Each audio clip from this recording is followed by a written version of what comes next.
السلام عليكم ورحمة الله تعالى وبركاته. مرحبا بكم في عالم المباريات. سنتعرف على موعد الديربي المغربي بين الرجاء الرياضي والوداد الرياضي.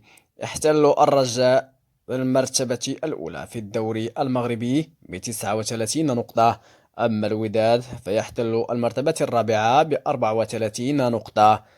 سيحتضن المركب محمد الخامس قمة الدوري المغربي بين الرجاء الرياضي والوداد الرياضي اليوم على الساعة 8 مساء بتوقيت المغرب والجزائر، وعلى الساعة 10 مساء بتوقيت السعودية والعراق، حيث سيتم نقل هذه المباراة على القناة الرياضية المغربية. من التعليق هشام فرج.